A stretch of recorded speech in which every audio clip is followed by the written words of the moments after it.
সুদানের এলফাসের শহরে rapid support forces অর্থাৎ আরএসএফের চালানো নৃশংসতা এতটাই চরম যে এর ভয়াবহতা মহাকাশ থেকেও ধরা পড়েছে।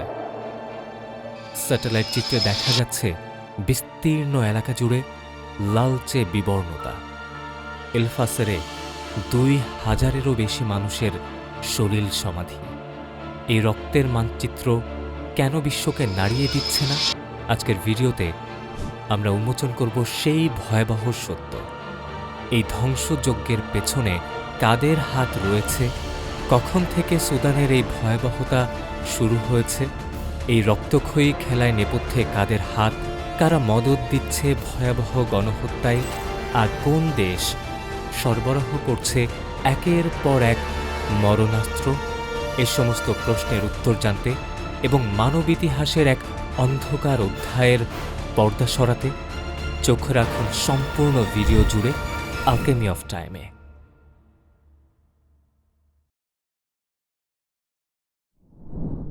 আজকের সুদানের এই ভয়াবহ পরিস্থিতি হঠাৎ করে তৈরি হয়নি।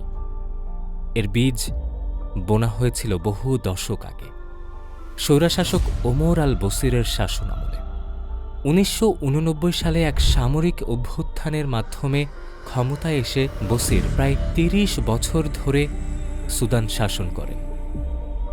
৩০ বছরের শাসন ছিল দুর্নীতি, অর্থনৈতিক সংকট এবং নৃশংস দমনের এক অন্ধকার ইতিহাস। জনগণের চাপের মুখে ২০১৯ সালের ১১ এপ্রিল সেনাবাহিনী একটি অভ্যুত্থান ঘটায়। সামরিক নেতারা ওমর আল বসিরকে আটক করেন এবং ৩০ বছরের স্বৈরশাসনের অবসান ঘটে। জনগণ স্বৈরাচারকে সরিয়ে দিল বটে, কিন্তু তাদের এই বিজয় স্থায়ী হল না। বসিরকে সরানো হলেও সামরিক শক্তি ক্ষমতা ছাড়তে চাইল না। বসিরকে সরানোর পর পুরো সুদান জুড়ে জনগণ কিন্তু রাস্তায় ছিল। তাদের দাবি ছিল সামরিক শাসন নয়, গণতন্ত্র চাই। Supporters chanted against the 4-month-old transitional government, accusing leaders of failing to be inclusive and leading the country into what they view as chaos. এই পরিস্থিতিতে সামরিক নেতারা একটা কৌশল নিলেন। সেনাবাহিনী এবং বিক্ষোভকারী বেসামরিক নেতারা মিলে একটি যৌথ সার্বভৌম পরিষদ গঠন করলেন। এটা ছিল সামরিক ও বেসামরিক নেতাদের একটি coalition Sarkar. And let's get you some breaking news out of Sudan, because we are hearing that the army chief there has appointed a new ruling sovereign council. এই পরিষদের নেতৃত্ব চলে এলেন সেই ২ সামরিক কর্তা যারা বসিরকে সরানোর প্রধান কারিগর ছিলেন। General Abdel Fattah al Burhan, SAF বা নিয়মিত সেনাবাহিনীর প্রধান general Mohamed Hamdan Dagalo. At 44, Mohammed Hamdan Dagalo is deputy head of the Transitional Military Council. RSF বা আধা সামরিক বাহিনীর প্রধান ওরফে হেমেডটি। এই সমঝোতার মূল লক্ষ্য ছিল একটি নির্দিষ্ট সময় পর সামরিকদের হাত থেকে বেসামরিক লোকজনদের হাতে ক্ষমতা হস্তান্তর করা। জনগণের স্বপ্ন ছিল সুদান এবার গণতান্ত্রিক পথে হাঁটবে, কিন্তু ক্ষমতা ভাগাভাগির এই মঞ্চ ছিল কেবল একটি নাটক। বুরহান এবং হেমেডটি এই ২ জেনারেল কখনোই পূর্ণ ক্ষমতা ছাড়তে চাননি। তারা জানতেন ক্ষমতা হস্তান্তর হলেই তাদের সামরিক সুবিধা এবং সোনা ব্যবসার নিয়ন্ত্রণ হাতছাড়া হয়ে যাবে। ক্ষমতার চূড়ান্ত নিয়ন্ত্রক কে হবে এবং সবচেয়ে গুরুত্বপূর্ণ, কে নিয়ন্ত্রণ করবে $বিলিয়ন স্বর্ণের রাজত্ব? বিরোধের শুরু হয় প্রায় ১ লাখ সদস্যের বিশাল RSF বাহিনীকে সেনাবাহিনীতে একীভূত করার পরিকল্পনা নিয়ে। হেমেডটি চেয়েছিলেন তার সেনাবাহিনীর স্বাধীনতা এবং সোনার খনিগুলোর একচটিয়া নিয়ন্ত্রণ। বুরহান তা দিতে নারাজ ছিলেন। গণতন্ত্র প্রতিষ্ঠা হলে তাদের ক্ষমতা এবং সম্পদ দুটোই হারানোর ভয় ছিল। এই লোভ বারবার গণতন্ত্রের স্বপ্নকে পিষে দিয়ে দেশটাকে একটা ব্যর্থ রাষ্ট্রে পরিণত করেছে। ক্ষমতার এই দ্বন্দ্ব থেকে ২ বাহিনীর মধ্যে লড়াই শুরু হয়। সোনা, ক্ষমতা আর ব্যক্তিগত অহংকারের এই মিশেলে দেশকে ঠেলে দেয় ভয়াবহ এক গৃহযুদ্ধের দিকে। মানব সভ্যতার উষালগ্ন থেকে একটি ধাতু মানুষকে উন্মাদ করে তুলেছে, সে হল সোনা। সুদানের মাটিও এই সোনার নেশায় শত শত বছর ধরে শিখত। প্রাচীন মিশরীয়রা এই সুদানের সোনাকে পৃথিবীর সোনা বলত। সেই সোনায় গড়ে তুলেছে সভ্যতা, আবার সেই সোনাই ডেকে এনেছে লুটেরা আর হানাদারদের। কিন্তু আধুনিক সুদানে এই সোনা এক নতুন এবং আরও বেশি ভয়ঙ্কর রূপে ফিরে এসেছে। আরএসএফ প্রধান হেমেডোটি এবং তার পরিবার সুদানের সোনার খনিগুলোর উপর একচটিয়া নিয়ন্ত্রণ প্রতিষ্ঠা করেছিল। হেমেডোটির নিজস্ব একটি বিশাল কোম্পানি ছিল, যার নাম আল জুনাইদ। এই কোম্পানিটি দেশের গুরুত্বপূর্ণ সোনা খনি থেকে সোনা উত্তোলন করত এবং তা প্রক্রিয়াজাত করত। এই বিপুল পরিমাণ সোনা সরকারের চোখ এড়িয়ে অবৈধভাবে বিদেশে পাচার করা হতো। হেমেডোটি এই সোনা মধ্যপ্রাচ্যের কিছু দেশ, বিশেষ করে সংযুক্ত আরব আমিরাতের বাজারে বিক্রি করে রাতারাতি বিপুল পরিমাণ সম্পদের মালিক হয়ে ওঠেন। এই অর্থ ব্যবহার করেই হেমেডোটি তার আরএসএফ বাহিনীকে সরকারি বাহিনীর চেয়েও বেশি শক্তিশালী করে তুলেছিলেন। তারা অত্যাধুনিক অস্ত্র, যানবাহন এবং বিপুল সংখ্যক সৈন্যের বেতন নিশ্চিত করতে পারত। অন্যদিকে এসএএফ বা সরকারি সেনাবাহিনী ছিল সরকারি বাজেট এবং পুরাতন সামরিক কাঠামোর উপর নির্ভরশীল। তারা আরএসএফের মতো সরাসরি অবৈধ সোনা ব্যবসা করে নিজেদের সেনাবাহিনীকে দ্রুত ধনী এবং শক্তিশালী করতে পারছিল না। যখন বুরহান এই সমান্তরাল সামরিক শক্তিকে ভেঙে দিয়ে তার একক কর্তৃত্ব প্রতিষ্ঠা করতে চাইলেন, তখন আরএসএফ আত্মসমর্পণ করতে রাজি হল না। কারণ হেমেডোটি জানতেন তার সোনা এবং তার বাহিনী এখন তার আসল ক্ষমতা। 2023 সালের 15 এপ্রিল এই দ্বন্দ্ব থেকেই দুই বাহিনীর মধ্যে শুরু হয় লড়াই, যা দ্রুতই পুরো দেশকে ঠেলে দেয় এক ভয়াবহ গৃহযুদ্ধে।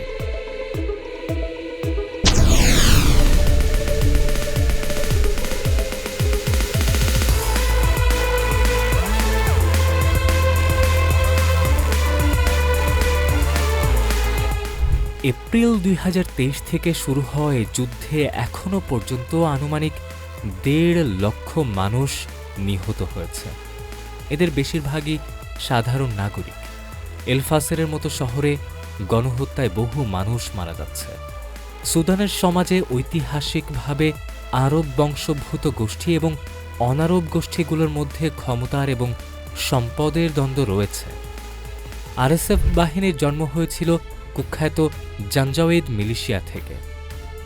এই জাঞ্জাওয়েদরা ছিল মূলত আরব বংশোদ্ভূত যাযাবর গোষ্ঠী, যাদেরকে বসির সরকার ব্যবহার করত দারফুর অঞ্চলের স্থানীয় অনারব কৃষকদের বিদ্রোহ দমন করার জন্য। আরএসএফ চাইছে দারফুরকে আরব শাসিত অঞ্চলে পরিণত করতে। তারা এই অনারব গোষ্ঠীগুলোকে জোর করে তাদের পৈতৃক ভিটা থেকে সরাতে চাইছে এবং স্থায়ীভাবে সেখানে নিজেদের নিয়ন্ত্রণ প্রতিষ্ঠা করতে চাইছে। এলফাসের সহ অন্যান্য শহরে আরএসএফ বেছে বেছে এই অনারব সম্প্রদায়ের পুরুষ, মহিলা এবং শিশুদের হত্যা করছে, গণধর্ষণ করছে এবং তাদের ঘরবাড়ি জ্বালিয়ে দিচ্ছে, পুড়িয়ে দিচ্ছে। সংঘাতের কারণে প্রায় 1,40,00,000 মানুষ তাদের ঘরবাড়ি ছেড়ে পালাতে বাধ্য হয়েছে।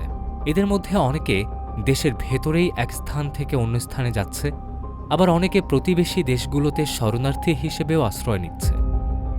জাতিসংঘ এটিকে বিশ্বের বৃহত্তম মানবিক সংকট বলে ঘোষণাও করেছে।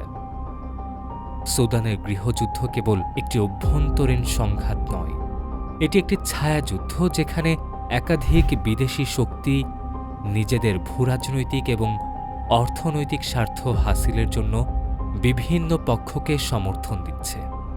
এদিকে মিশর ঐতিহাসিকভাবে সুদানের সেনাবাহিনীকে অর্থাৎ জেনারেল বুরহানকে সমর্থন দিয়ে আসছে, কারণ তারা সীমান্তে একটি স্থিতিশীল এবং মিত্রভাবাপন্ন সরকার চায়।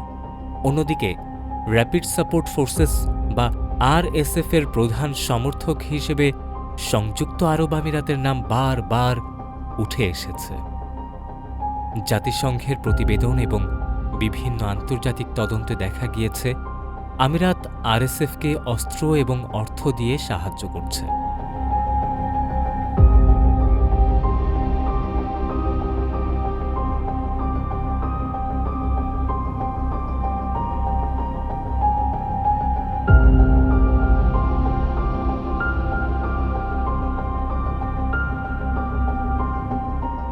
আমিরাতের মূল লক্ষ্য লোহিত সাগরের অঞ্চলে প্রভাব বাড়ানো এবং সুদানের সোনার খনিগুলোর উপর নিয়ন্ত্রণ ধরে রাখা। এই খেলায় রাশিয়াও পিছিয়ে নেই। রাশিয়ার ভাড়াটে সৈন্যদল ওয়াগনার গ্রুপ, যা এখন আফ্রিকা কর্পস নামে পরিচিত, দীর্ঘদিন ধরে আরএসএফকে প্রশিক্ষণ এবং অস্ত্র দিয়ে সহায়তা করে আসছে। এর বিনিময়ে তারা সুদানের সোনা এবং লোহিত সাগরে একটি নৌঘাঁটি নির্মাণের সুযোগ খুঁজছে।